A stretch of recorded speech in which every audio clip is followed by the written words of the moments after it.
여러분 안녕하십니까? 지난 시간에 저희들이 불교의 목표라고 하는 주제로 말문을 열어서 제가 지난 시간에 말씀드렸던 핵심은 뭐였느냐 하면은 모든 인간은 행복을 추구하기 위해서 살아간다. 우리 불교도 마찬가지다. 행복을 추구하는 것이 불교의 목표인데 이것이 초기의 불교, 그리고 그 초기 불교를 가장 잘 온전하고 있는 동남아 불교, 그리고 우리 한국과 같은 대승불교의 문화권에서는 약간의 차이가 있다. 초기 불교에서는, 동남아 불교에서는 우리가 부처처럼 된다는 것은 상상을 못했다. 그렇기 때문에 우리는 부처님은 될 수 없지만 아라한은 될 수 있다고 생각을 했고, 아라한이 되는 자격의 조건은 뭐냐 하면 무상, 무아, 고, 이것을 깨우치는 일이었다. 반면에 제가의 신자들은 출가의 승가에 많은 보시를 해서 교단 발전에 기여했기 때문에 이분들은 생천, 하늘나라에 태어나는 그런 것을 목표로 해서 수행했다. 그러나 대승불교의 국가에서는 한국만 그런 것이 아니라 중국이나 일본이나 티베트 경우도 마찬가지지만은 우리 모든 중생들이 해탈할 수 있다고 하는 아이디어를 가지고 성불에 주안점을 두었다. 그래서 지난 시간에 제가 반야사상의 공까지 말씀을 드렸고, 이번 시간에 계속해서 이제 유식사상에 대한 말씀을 드릴 텐데, 유식사상의 입장에서 보는 깨우침, 깨침이라고 하는 것은 뭐냐 하면 바로 내가 부처가 되는 일인데, 내가 부처가 되려면 그러니까 있어야 부처가 되든지 말든지 할 거 아니에요. 그 나한테 있는 부처의 가능성을 뭐라고 부르느냐 하면은 불성 혹은 열애장 이렇게 부릅니다. 그러니까 불성이라는 말은 부처의 성품이라는 말이고, 열애장이라고 하는 말은 열애를 감추고 있는 그런 위대함을 내포하고 있는 것이다. 그러니까 이것을 깨우치는 것이 바로 깨침이다 라고 생각을 했던 거죠. 그래서 유식불교에서는 반야불교에서 이야기하는 공의 해석이 조금 다릅니다. 반야불교에서는 모든 것을 넘어서는 초월적인 예지를 공이라고 말했지만, 이 유식불교에서는 모든 것을 초월할 뿐더러 진공 묘유 이런 말을 써요. 참다운 공은 묘한 있습니다 라고 하는 그런 말로 발전시키게 됩니다. 세 번째로는 이제 법화열반사상이라는 게 있는데, 대략 이 사상적으로 봤을 때 법화경, 열반경이 비슷한 계통의 사상 계열인데, 여기에서 집중적으로 강조하는 것은 뭐냐 하면 법신사상입니다. 법신사상에서 파생되어서 흔히 우리가 삼신이라고 그러거든요. 법신, 보신, 화신 이렇게 셋을 이야기하는데, 지금 이 삼신사상이 담고 있는 의미는 우리가 이렇게 해석을 해볼 수가 있어요. 즉 초기 불교에서부터 대승불교가 일어나는 기원을 전후한 시기에 이르기까지 우리 불교를 괴롭혔던 외도들의 많은 질문 가운데 하나에 뭐가 있었느냐 하면, 부처님은 위대한 분이다. 누구든지 인정해요. 부처님보다 더 훌륭한 분은 없다는 것까지도 인정합니다. 그런데 부처님은 결국은 돌아가셨잖아. 당신들이 무슨 해탈이니 열반이니 무슨 이상한 어려운 소리를 많이 하는데 죽었잖아. 부처님이 아무리 위대하면 뭐하냐? 돌아가셨는데 우리가 아무리 열심히 수행한들 부처님처럼 되겠냐? 부처님도 돌아가시는 반에 우리 같은 건 수행해봐야 죽기밖에 더 하겠냐? 그러니까 너희들 불교는 위대한 듯 보이지만 하나도 위대하지 않아. 이 질문을 200~300년을 계속해서 외도들이 의기양양하게 던지고 있었고, 이 문제에 대해서 우리 불교가 대답을 못하고 있었거든요. 자, 그럼 이 문제에 대한 대답은 아주 분명합니다. 부처님은 안 돌아가셨다 이렇게 주장할 수 있어요. 그럼 부처님이 안 돌아가셨으면 지금 어디 계셔야 될 거 아니에요. 어디 있느냐? 이 문제가 될 수 있는 거니까. 그래서 법화경이나 열반경이라고 부르는 경전이 대승불교의 사상적인 발전에 있어서 왜 결정적인 역할을 하느냐 하면 지금 말씀드린 부처님의 죽음을 해석하기 위한 그런 가르침이기 때문에 소중한 겁니다. 그래서 법화경에서는 대답합니다. 부처님은 이 땅에 오신 서가모니 부처님이라고 하는 것의 육신이 멸한 것이지 그분의 진실은 멸한 것이 없어.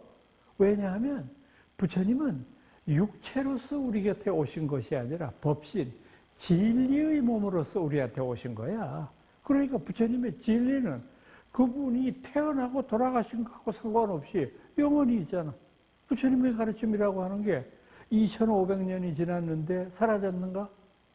모든 사람들의 가슴 속에 아직도 살아있잖아. 2500년 후면 어떻게 될까? 마찬가지야. 많은 사람들에게 부처님의 가슴처럼 그렇게 피어오르고 있어. 그러니까 부처님은 가셔도 가신 게 아니지. 영원히 계시는 거 아니야. 왜? 법신이시기 때문에. 법신이신 부처님을 강조하고 이걸 형상화한 것이 뭐냐면 비로자나 부처님입니다. 비로자나 부처님이라고 하는 것은 음역이고요. 인도말로는 바이로차나 혹은 그냥 위로차나 이렇게 얘기하는데 비로차나, 이 비로라고 하는 것은 널리, 온누리에 이런 의미가 있고 차나라고 하는 건 빛이라는 말이거든요. 온누리에 비치는, 그러니까 부처님은 법신으로서 오셨기 때문에 그 법신은 온 누리 속 어디에나 계시지 않은 바가 없다. 그래서 아까 말씀드렸던 이제 비로전 같은 그 불상을 모셔놓은 그런 그 전각이 있는 절은 그러니까 아마 주로 법화계통이나 아니면 화엄계통에 속하는 그런 절일 거예요. 전통적으로. 그러니까 이곳에서는 주전부를 비로전으로 모시는데 그 비로전은 법신이시고 그 다음에 좌우 보처는 보신이고 화신이고 이렇게 되는 거죠. 이렇게 해서 법보화 삼신을 모시는 전통이 생기는 것도 바로 이런 이유 때문입니다. 그래서 법화 열반 사상은 폭넓게 생각하면 부처님의 죽음에 대한 재해석입니다. 부처님은 오셨다. 그러나 오신 바가 없다. 왜? 오셨으면 가시는 게 있어야 되는데 오셨지만 가시는 게 없으니까. 또 부처님은 가셨는데 가신 바가 없어. 그러니까 부처님을 부를 때 다른 말로 뭐라고 부릅니까? 열애 이렇게 부르잖아요. 같은 여자하고 올레자를 썼어요. 열애. 그와 같이 오신 분, 그와 같이 가신 분. 아주 시적인 표현이잖아요. 우리처럼 무슨 인과에 따라서 생겨나고 없어지고 하는 것을 반복하는 것이 아니라 흔적 없이 오셨다가 자취 없이 가시는 분이다라고 하는 그런 시적인 표현이 부처님한테 붙여진 이유가 여기에 있는 것이죠. 바로 이런 열애의 모습을 담고 있는 것이 법신이고 그것이 바로 열애장이다라고 하는 것을 주장하게 되죠. 법화 열반 사상을 뒤이어서 나온 사고방식이 화엄사상이라고 부르는 사상입니다. 이 화엄사상은 아주 폭넓게만 말씀을 드리면은 불교의 우주관을 말해주는 부처님 말씀이거든요. 불교의 우주관이라고 하는 것은 이 우주 속에 존재하고 있는 세계들은 수미산의 중턱을 중심으로 펼쳐져 있다. 이 수미산의 중턱에 펼쳐진 세계를 욕계 육천이라고 부르고 그 위에 올라가 있는 것을 도설천이니 뭐 이런 말로 부르는데 이런 것들을 다 합해서 33천이 있다고 생각을 하죠. 33개의 하늘이 있다. 그러니까 이런 것들을 설명하기 위한 아주 위대한 그런 선언을 하고 있기 때문에 우리가 흔히 화엄경을 뭐라고 부르느냐 하면 불교의 광대무변한 우주관을 말해주는 경전 이렇게 말하고 있는데 이 화엄에서 강조하는 주전불은 조금 전에 말씀드렸던 비로자나 부처님입니다. 법신이신 부처님이에요. 그러니까 화엄에서는 아주 유명한 법구가 있는 거 여러분들 기억하시죠? 화엄경에 나오는 아주 위대한 법구 가운데 하나로는 뭐가 있느냐? 심불급중생 시사무차별이나 마음과 부처와 중생 이 셋에는 하등의 차별이 없는 것이니라. 참 좋은 법구예요. 마음이 부처고 부처가 마음이고 마음이 중생이고 중생이 부처다. 이렇게 되니까 이 모든 것을 통해서 화엄이 말하고자 하는 법신사상이 온전히 드러나고 있지 않습니까? 그러니까 화엄에서 강조하는 것은 뭐냐면 결국은 이 세계는 화엄이 빚어놓은 세계인데 이 화엄이 빚어놓은 세계를 비유하기 위해서 화자를 빛나는 화자를 썼잖아요. 그리고 엄은 장엄하다 할 때 쓰는 엄자지 않습니까?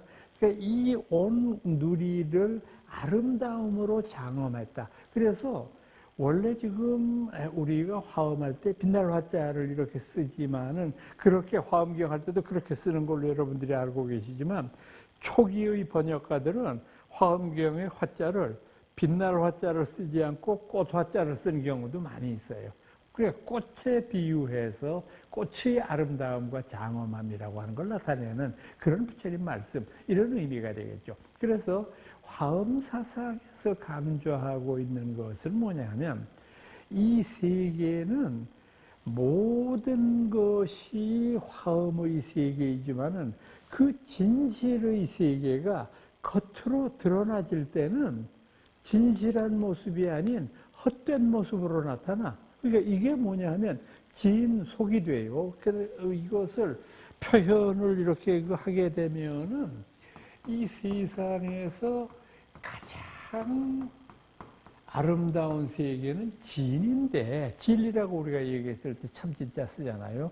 반면에 이 세속은 속가의 모습처럼 그냥 생멸이 끊임없이 벌어지고 온갖 다툼이 있는 이런 게 진에서부터 비롯된 거지만 속이라고 하는 것이 펼쳐지게 되는데, 그러다가 보니까 중생들은 세속의 세계에 살고 있기 때문에 이 세속 속에 진여가 없지 않느냐 이런 생각도 하게 되는데 그걸 바로잡아주기 위한 겁니다. 자, 그러면 진과 속 이거를 화엄에서는 무슨 말로 표현하느냐 하면은 이와 사 이렇게 표현을 합니다. 진리 이렇게 부르는 것처럼 이치, 속, 일사자를 썼잖아요. 이 우리가 일반적으로 벌어지고 있는 여러 가지의 현상들을 의미하는 건데, 자 그러면 진과 속이 대립되어 있는 것 같이 생각하실 수 있을지 몰라도 진과 속은 절대 대립되고 있지 않아요. 왜냐하면 속으로 보이지만 속 속에 진이 있고 진이지만은 겉으로 드러나진 모습은 속이기 때문에 진과 속은 둘이 아니라고 생각하는 거죠. 이렇기 때문에 이것을 이해하는 것이 이와 사가 무해해진다 이런 말 많이 쓰죠. 무해라고 하는 것은 걸림이 없다는 말이잖아요. 진리에 있으면서도 세속을 버리지 않고 세속에 있으면서도 진리를 통찰하고 진리로운 삶 속에 그것을 추구하기 위해서 노력하는 삶을 살면 진속이 원룸해지는 거라고 하는 표현이 되는 거죠. 여러분 이거 잘 생각하셔야 되는 말이에요. 우리가 저희들 주변에서 보면은 진에만 집착해 있고 종교적인 어떤 근본주의자 혹은 형식주의자, 그분들은 아마 이런 말을 부정할런지 몰라도 저희들 주변에 보면 종교에 아주 절대적인 가치를 부여하는 사람들이 있어요. 우리는 많지는 않은데 이웃 종교인 기독교 같은데 그런 사람들이 참 많아요. 절대적인 가치를 부여하고 이것 이외에는 진리는 없다라고 하는 입장을 취하고 있고, 그렇기 때문에 이분들은 이 세상을 오로지 진리로 판단하려고 하니까 이 세상이 진리롭지 않잖아요. 우리도 알다시피. 그러다가 보니까 많은 진리롭지 않은 세상을 질책을 하고 한탄을 하고 이 진리적인 세상을 버려야, 그래야 진리가 얻어진다고 하는 착각 속에 빠져서 자기 도취해 있는 경우가 많이 있죠. 이게 아마도 진리라고 하는 것에 힘주해서 사는 일부 종교인들과 일부 세속인들의 결점일 거예요. 반면 진에 대해서는 하나의 관심도 없는 사람들이 또 많이 있어요. 저희 곁에 보면, 제 주변에도 보면은요, 불교의 이 위대한 가르침에 하나의 관심도 표하지 않는 사람들이 있어요. 어떻게 얘기하는 줄 아십니까? 법회에 한번 가자. 이거 좋은 책인데 한번 읽어봐라. 그러면 물론 농담도 섞여 있겠지만 이 책 열심히 보면 돈 버는 법 가르쳐 주나? 법회에 나가면은 내가 크게 직장에서 성공할 수 있는 법을 가르쳐 주시나? 부처님은 이런 식으로 비아냥거리는 경우가 많으니까 이런 사람들의 뇌 속에는 오로지 세속의 일밖에는 관심이 없어요. 진리, 아이고 그건 개나 줘라. 그게 뭔 상관이 있냐? 우리 사는 거하고. 이런 물질론자들, 유물론자들이 가득 차 있습니다. 이 세상은요, 제가 보기엔 이런 두 극단의 사람들로 가득 차 있어요. 그러니까 화엄에서 말하는 것은 이런 두 가지의 극단을 벗어나자는 거예요. 그럼 어떻게 하면 벗어나냐? 아까 말씀드렸죠. 진리 속에 있으면서도 세속의 번잡함, 좀 더 나아가서 세속의 아픔을 외면하지 마라. 나는 진리에 있다고 막 이렇게 거드름을 피우면서 다른 세속을 내려다보는 이런 오만방자한 태도를 취해서는 안 된다. 나는 비록 진리 속에 몸담고 있지만 세속이 얼마나 아프겠느냐, 지금 얼마나 힘들겠느냐, 그걸 생각하고 헤아리면서 그런 것을 이루어질 수 있도록 노력해야 된다. 반면에 세속에 있는 사람들은 진리가 아무것도 아니라는 생각을 절대 해서는 안 된다. 이 세상에 진리가 없다면 이 세상은 어떻게 운영 유지될 수 있을 것인가? 나는 비록 세속에서 정말 모든 것을 돈 벌고 명예 얻고 출세하기 위해서 생각을 하지만은 그래도 그런 것들을 벗어난 세속이라고 하는 것이 있게 마련이다. 인도의 위대한 철학자 가운데 라다 크리슈난이라고 하는 사람이 있어요. 이 라다 크리슈난이라고 하는 사람은 정치적으로도 상당히 성공한 사람이고 주미 대사도 지낸 적이 있었고 또 세계 철학회의 동서철학회를 합한 그 철학 모임이 있었는데 거기 회장도 했었고 그런 사람이었는데 참 훌륭한 사람이었습니다. 이 라다 크리슈난이 만년에 이제 대학에서 정년퇴직하고 난 다음에 옥스포드에 이제 그 반년 동안 6개월 동안 이제 교환 교수로 가서 거기서 강의를 한 적이 있습니다. 그래서 그 사람이 6개월 동안 강의한 내용을 압축해가지고 그분이 낸 책 이름이 뭐냐면 Religion and Society. 우리말로 하면 종교와 사회라고 하는 그런 제목으로 번역이 됐는데 이거를 이제 펴냈는데 그 책이 참 쉬우면서도 굉장히 우리를 생각하도록 만드는 건데 이 대철학자가 이 책을 펴내면서 옥스포드에서 첫 강의를 시작하면서 무슨 말로 말문을 띄었느냐 하면 나는 평생을 대학에서 철학을 가르치고 학생들과 더불어 철학에 대해서 연구하고 연찬한 그런 사람입니다. 그래서 참 제가 키워낸 제자들도 굉장히 많고 또 저와 같은 길을 걷는 그런 후학들도 많이 있는데 대부분의 학생들은 그렇지 않죠. 뭐 그냥 대학에 오기 위해서 철학과에 취미도 없고 관심도 없으면서 와서 공부하기 싫은 거 억지로 해서 졸업장 따고 나간 사람도 있고 그렇겠죠. 근데 어느 날 제 연구실로 어떤 졸업생이라고 그러면서 난 얼굴을 기억을 못할 사람인데 와서 이런 이야기를 합니다. 교수님, 제가 몇 학번이고 4년 동안 철학과에서 교수님한테 참 많은 걸 배웠습니다. 니히트가 뭔지, 자이눈트 졸렌, 존재와 당위라고 하는 게 무슨 뜻을 가지고 있는지 참 어려운 철학 용어도 다 익숙하게 배우고 그랬습니다.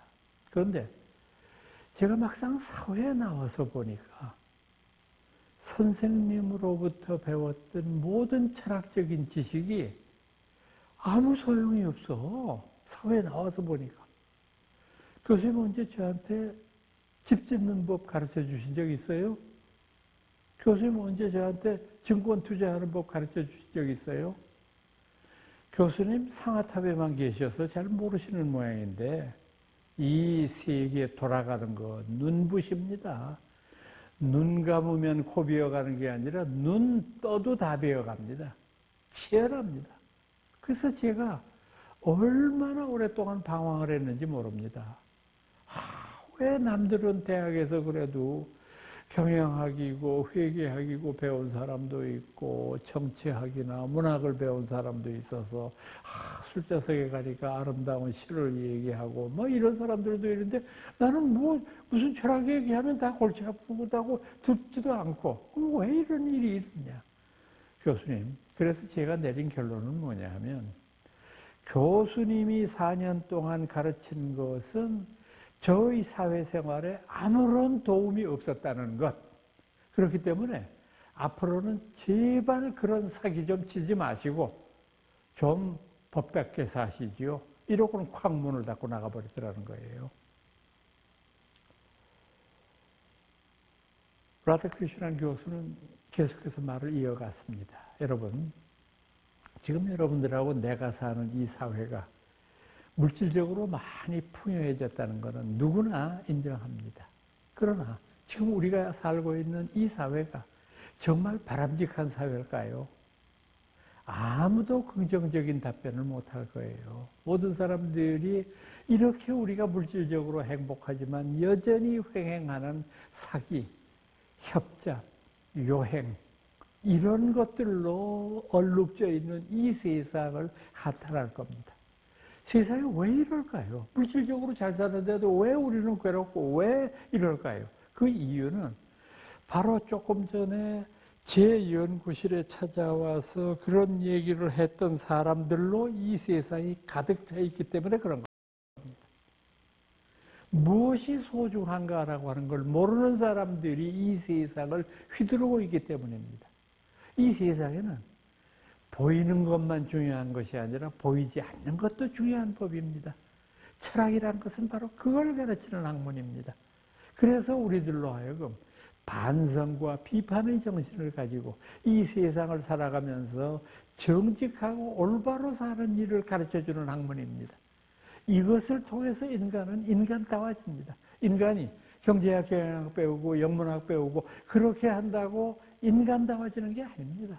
인간은 철학을 배워야 인간이 되는 겁니다. 그래서 라다크리슈난 교수가 말하기 이전에 소크라테스는 철학을 만학의 여왕이라고 그랬어요. 1만 가지 인간들이 겪는 모든 학문들의 가장 중심 학문, 그 만학의 여왕이 철학이라는 얘기를 했습니다. 참 멋있지 않습니까? 이 사람이 얘기한 것이. 그래서 이제 그런 사람들을 위해서 이 사회를 위해서 종교가 해야 될 일이 뭔가 하는 것을 이야기하겠다라고 해서 이분이 시행한 그런 옥스포드의 명강좌도 책으로 엮어져 나와 있습니다. 그러니까 여러분 다시 한번 생각을 해보시기 바랍니다. 화엄에서 말하는 사에서도 이를 버리지 아니하고 이에서도 사를 외면하지 않게 되면 어떻게 됩니까? 이와 사가 원흉무해해지잖아요. 원흉무해해지면 이 속에 사가 있고 사 속에 이가 있고 진과 속이 둘이 아닌 경지로 들어가게 되는 이런 아름다운 경지를 이해할 수 있게 되지 않겠습니까? 바로 그것을 이제 이야기하고 있는 것이죠.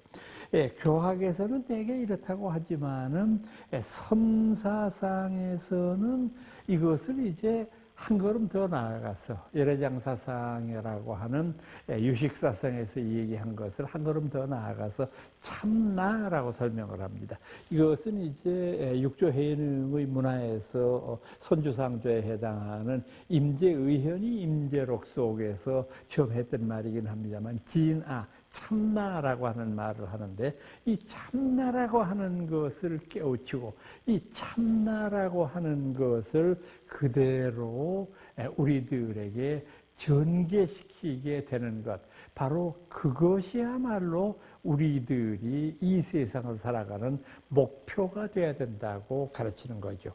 그러면서 이런 것들을 우리가 어떻게 이 실생활 속에서 펼치느냐 하는 것을 이제 다음 주제로 삼고자 하는 겁니다. 그래서 저는 이런 어떤 대승불교의 깨우침이라고 하는 입장에 서서 생각을 해 보았을 때 가장 중요한 것은 이 깨달음을 혼자만의 안온과 혼자만의 깨침으로 간직하고 있는 것은 의미가 없다고 생각을 합니다. 이 깨침을 이 세상에 지금 살고 있는 우리 중생들한테 전개시킬 수 있어야 된다. 그러니까 이것을 저는 어떻게 부르느냐 하면 깨달음의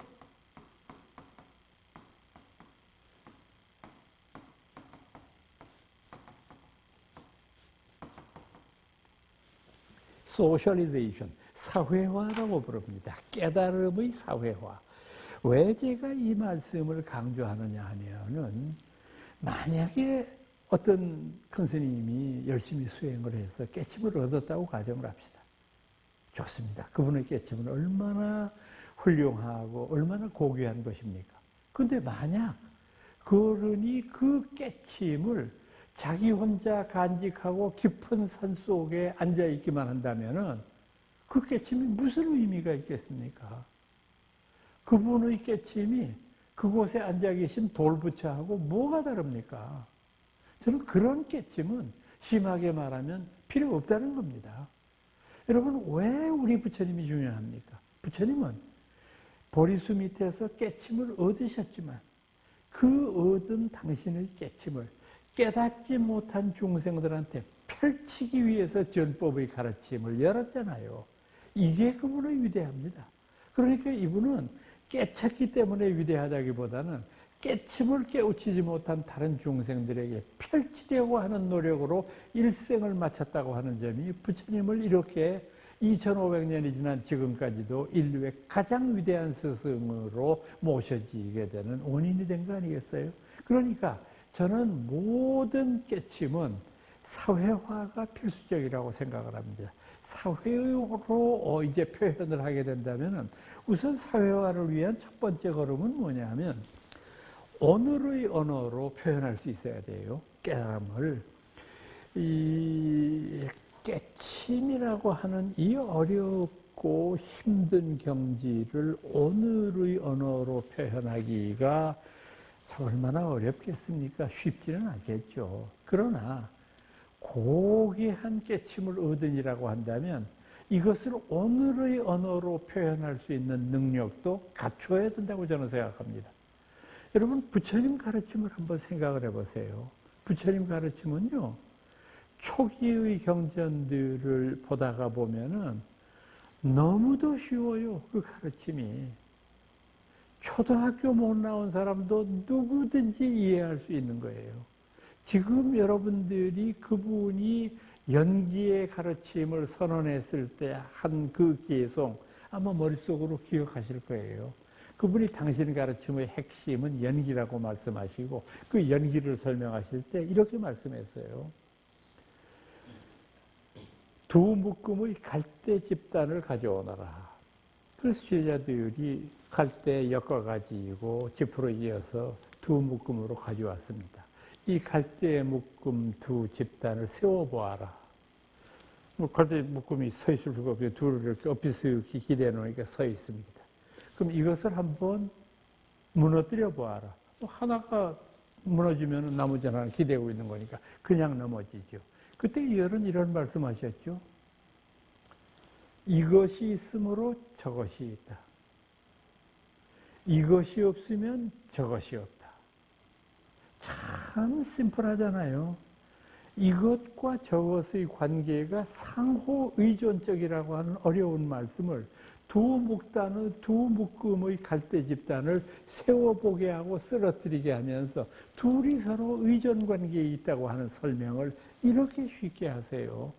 다른 가르침도 마찬가지예요. 참 쉬워요. 근데 이게 부파불교를 거쳐서 대승불교에 이르게 되면 한없이 어려워져요. 이 불교의 용어도 어렵고 설명 방법도 어렵고, 저도 불교 공부를 처음 시작할 때는 참 이 어려움이 싫었어요.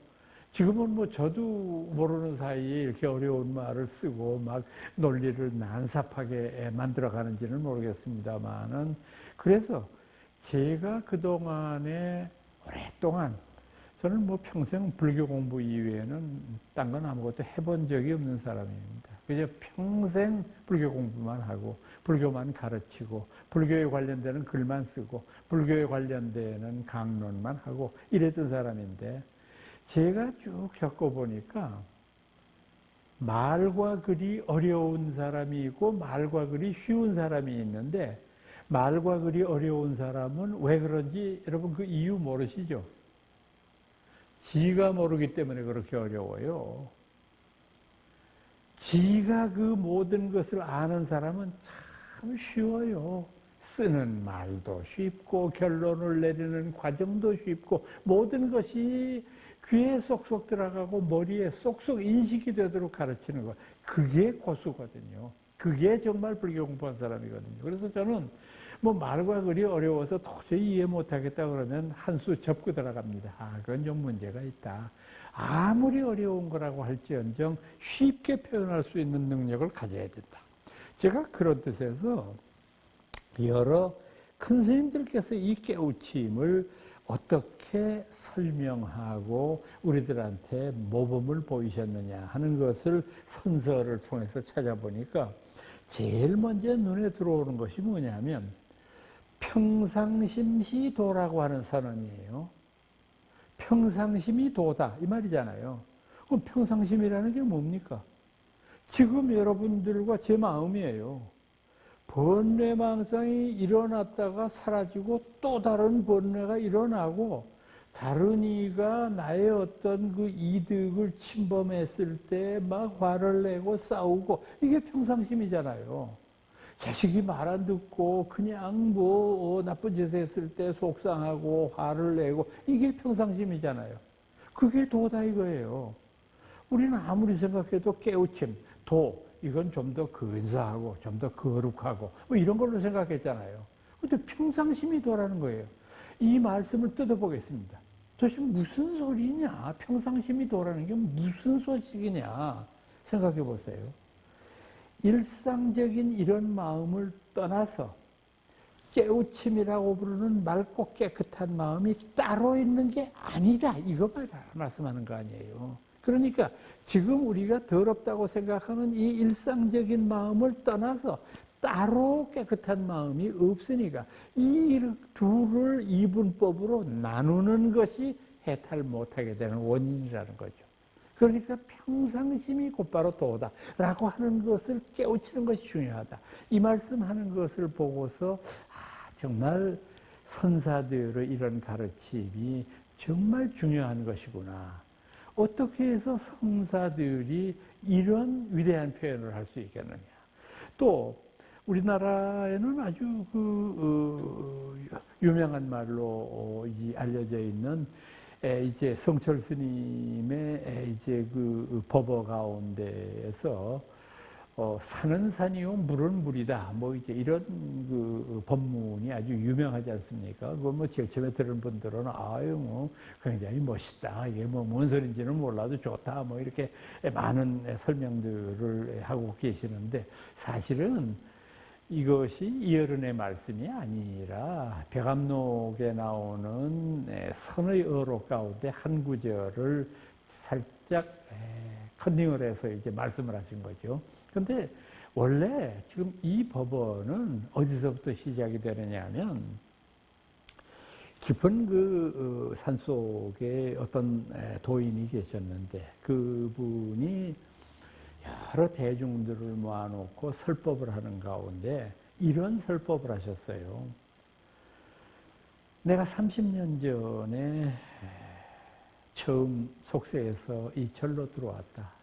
참 높은 뜻을 품고 이 절에 들어와서 수행을 시작했는데 30년 전에 나는 산은 산이었고 물은 물이었을 뿐 아무것도 아니었다. 그런데 수행한 지 20년쯤 지나고 나서 보니까 산은 산이 아니고 물도 물이 아니더라. 그런데 언 30년이 지났다. 지금 와서 다시 생각을 해보니까 산은 산이고 물은 물이더라. 그대들은 내가 말한 이 세 가지 말의 뜻을 알겠는가? 아는 자 있으면 나와서 고하라. 아, 참 어려운 법문이에요. 이건 뭐 화두와 마찬가지로 해석을 할 문제는 아니지만은 보통 사람들이 들으면 너무도 깜깜한 소식이기 때문에 조금 알아듣기 쉽게 설명을 하면 제일 첫 번째 산도 산이고 물도 물이었다라고 하는 것은 뭐냐 하면 아무런 의미 없이 보니까 산은 산이고 물은 물이었어요. 산이라고 하는 게 뭐 대단한 겁니까? 1000년 전에도 저기 청산은 솟아 있었고 저 물은 10,000년 전에도 흘러가고 있었고 그러니까 그냥 산과 산 물이라고 하는 거를 있는 그대로 봤지 그 속에 담겨 있는 진실을 전혀 몰랐어요. 근데 20년 후에 보니까 산은 산이 아니고 물은 물이 아니라고 그랬죠. 왜 그럴까요? 생각을 해보니까 그동안 산이 겪어왔던 일, 물이 겪어오고 헤쳐왔던 일들 이런 걸 생각을 해보니까 눈에 보이는 것이 전부가 아니라 저 산은 여기서 몇천 년을 저렇게 서 있으면서 모든 사람들 인간사의 그릇된 일, 잘못된 일 이런 일들을 다 보고 들었겠지.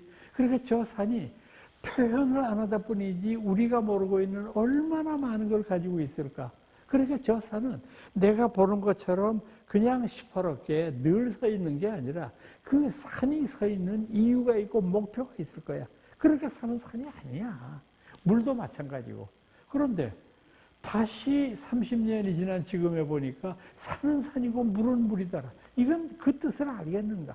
그때의 산과 산이 물이고 물과 물이 그대로 물이라고 하는 말은 뭐냐 하면 다시 옛날로 되돌아가서 말은 똑같지만 뜻은 180도가 달라요.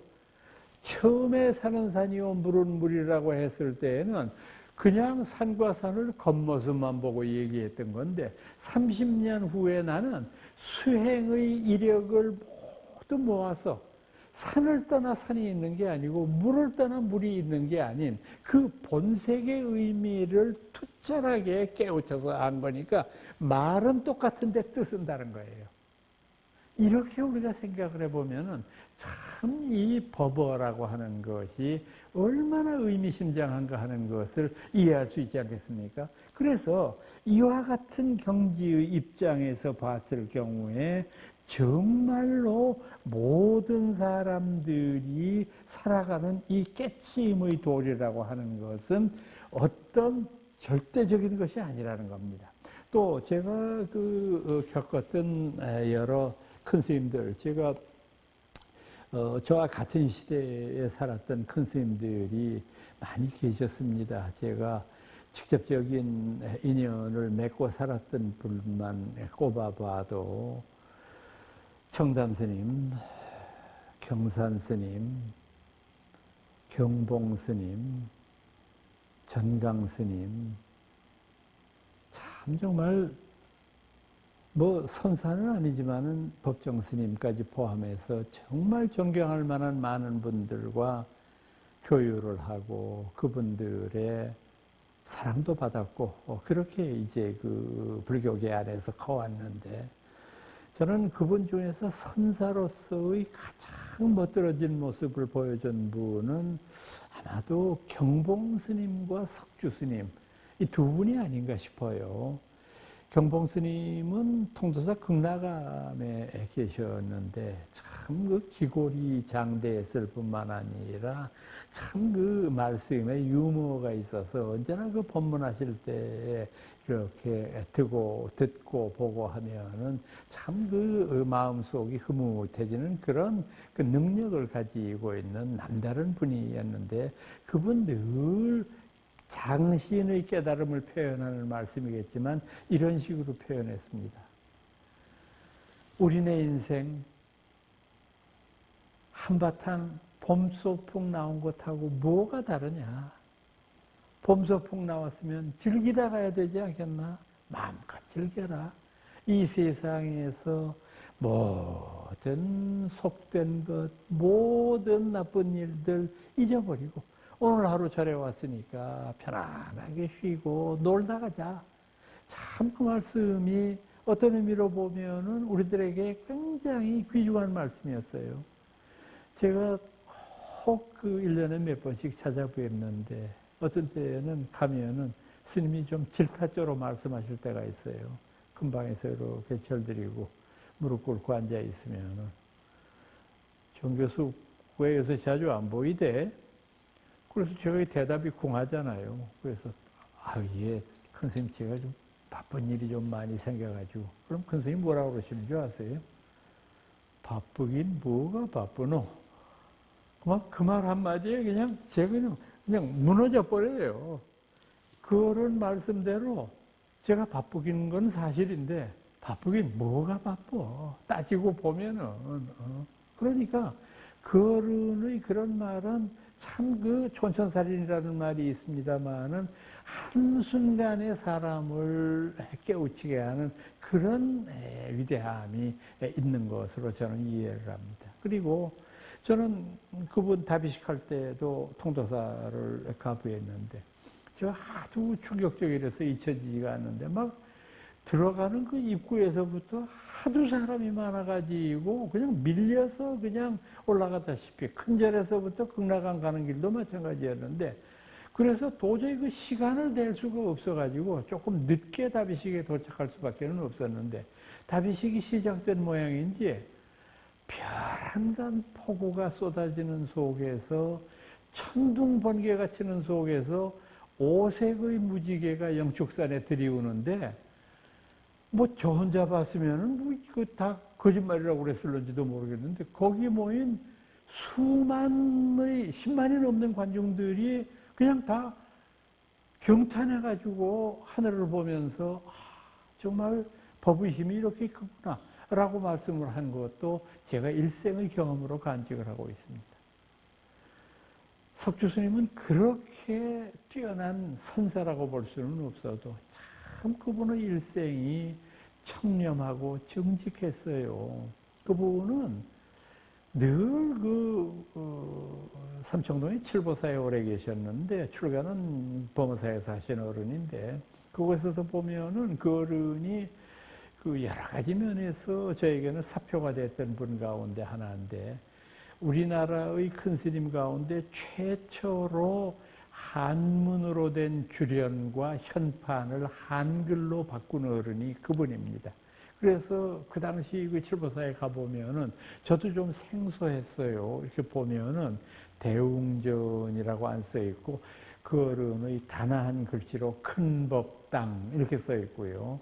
그 다음에 이제 그 주련으로 칠원절구로 쭉 쌍으로 해서 14자를 이렇게 한문으로 써놓은 거 그것도 전부 한글로 번역해가지고 아름다운 그 필체로 써놓으시고 한 분이 바로 그 어른입니다. 그 어른이 이렇게 궤로 이렇게 가면은 늘 애들한테 시달리고 계세요. 그냥 칠보원에 이제 유아원이 있어가지고 애들이 큰 스님 방에서 놀거든요. 막 뭐 어그러뜨리고 뭐 이러면서 그냥 거기에서 이제 스님 무릎팍에 앉아가지고 막 스님 왜 머리 깎았어? 막 이러면서 그냥 애들이 난리를 친다도 그 싫은 기색이 없이 아이들하고 그렇게 천진하게 놀아주시던 그런 분이었는데 만년에는 온양으로 내려와서 그곳에서 이제 열반하셨어요. 그곳에서 이제 마치셨는데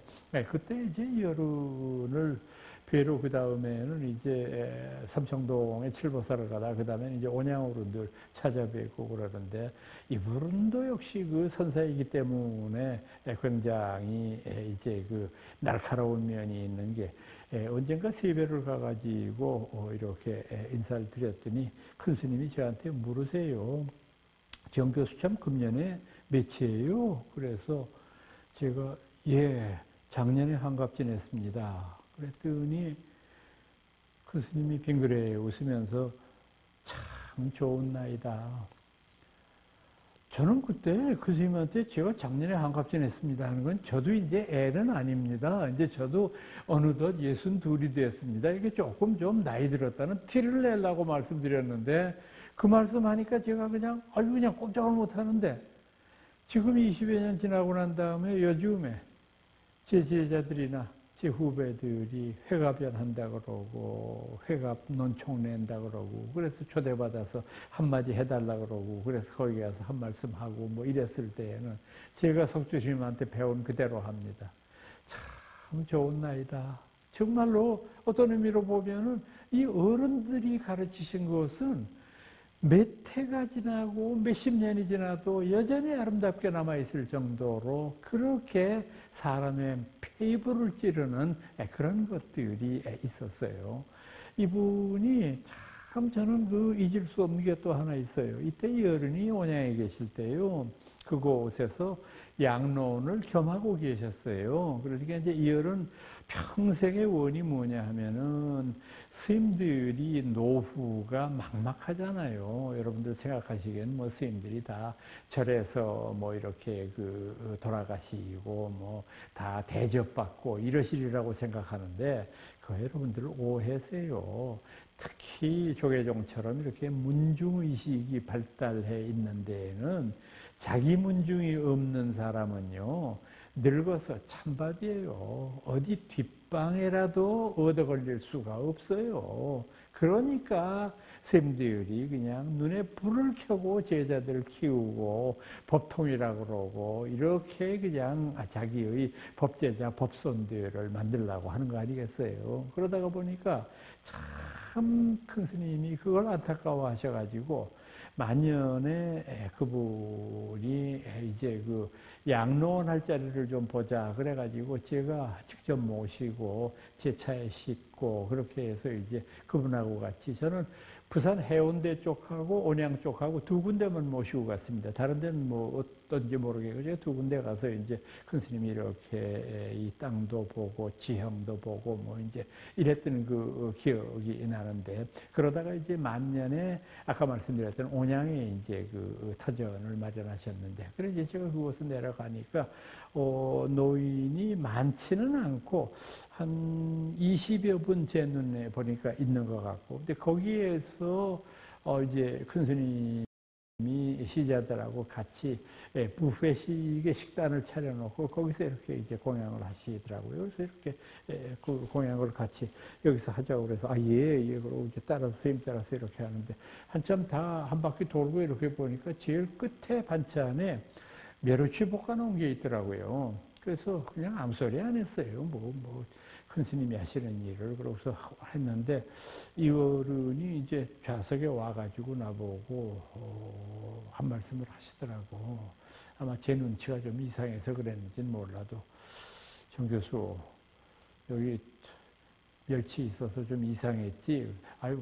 아닙니다. 뭐 그럴 수도 있죠. 뭐 그랬더니 그게 이유가 있어. 여기 와서 노인들하고 같이 있어 보니까 노인들한테 제일 주의해야 될 게 뼈 부서지는 일인데 뼈 부러지는 게 뭐 골다공증이라나 뭐 어려운 말 하는데 뭐 칼슘 부족이라네. 그런데 이게 야채를 통해서는 칼슘을 보충할 길이 없대. 그래서 물어보니까 멸치에는 칼슘이 풍부하다고 그래서 내가 몇 번을 망설이다가 이거 하나는 허락을 했네. 그러니까 그렇게 양해하시게. 제가 무슨 말씀 그렇게 절대 오해하거나 그런 거 없습니다. 말씀 그렇게 드리면서도 저는 이 스님한테도 뭘 배웠느냐 하면 참 솔직하신 분이구나. 이렇게 모든 일에 자상할 뿐만 아니라 자신의 약점이라면 약점일 수 있는 거를 이렇게 위선을 통해서 뭘 하다는 게 아니라 솔직담백하게 드러내는 거. 이게 바로 깨친 분들의 공통된 일이구나라고 생각을 해봤습니다. 저는 그런 제가 두 분만 예를 들었습니다만은 아마 끝이 없을 겁니다. 이런 이야기 제가 시작을 하게 되면은. 그런데 이때 제가 느낀 것은 뭐냐 하면은 어떠한 깨침도 어렵거나 특별하지 않습니다. 제가 보기에는 그래요. 제가 겪은 걸로는 모든 깨침은 평범해요. 앞서 평상심이 도라는 말 드렸던 대로 평상심을 떠나서 따로 깨침이 있지 않은 것이기 때문에 그럴런지는 몰라도 이 세상의 모든 것들은 바로 그와 같은 것들이다. 그래서 저는 지금의 이 깨침과는 뭐 별 상관이 없을런지 모르겠습니다만은 저는 불자 이외에 존경하는 사람이 있다고 한다면은 남아프리카 공화국에서 대통령을 지냈던 넬슨 만델라라고 하는 사람을 저는 참 좋아합니다. 제가 왜 좋아하느냐 하면 이 남아프리카라고 하는 지역이 오랫동안 백인들에 의해서 고통을 받았잖아요. 그렇게 하다가 독립운동을 하다가 옥살이를 20년 넘게 한 사람이에요. 그러고 나왔는데 처음에는 외신이 뭐라고 그랬냐면 자기는 자신에게 그런 많은 고통을 준 백인들에게 정치 보복을 안 하겠다. 아, 미사여구구나. 이렇게 생각을 했는데 실제로 복수를 안 하더라고요. 그리고 한 번 하고 난 다음에 나오면 또 돼요. 그런데 안 하더라고, 이 사람. 안 하고 초계같이 그거 버리고 그 다음에 자신의 고향에 낙향을 한다고 그러면서 그 사람이 낙향하면서 보내는 시가 신문에 실렸습니다. 그 시에 뭐라고 써있냐 하면은 나는 이제 고향으로 갑니다. 어렸을 때 나를 키워준 나무와 바람과 물과 나무가 있는 곳, 그곳으로 나는 돌아갑니다. 어떤 어렵고 난해한 현대시보다도 가슴에 와닿는 시안이었어요. 그리고 난 다음에 70이 다 된 노인이 그 다음에 또 어떤 과부 할머니하고 연애를 하더라고. 야, 제가 참 저 사람 멋쟁이다. 어떻게 저럴 수가 있을까? 사람이 뭐 우리나라 정치 얘기 다시 하고 싶지도 않습니다만은 우리나라의 대통령의 코스가 있지 않습니까? 대통령의 코스라고 하는 것은 1. 감옥 가기, 2. 자살하기, 3. 총에 맞아 죽기. 정말 이 악순환을 어떻게 우리가 못 끊고서 이렇게 끊임없이 이어가는가. 이걸 끊을 수 있는 사람이 저는 진정한 용기를 가진 사람이라고 생각하고 그것이야말로 우리가 우리 시대에서 이 깨달음이라고 하는 것을 인식하는 아주 중요한 계기가 될 것이라고 생각합니다. 여러분들께 흡족하셨는지는 몰라도 저는 그 깨달음을 현실화시키고 사회화시키는 것이 무엇보다도 소중하다 하는 생각을 가졌었습니다.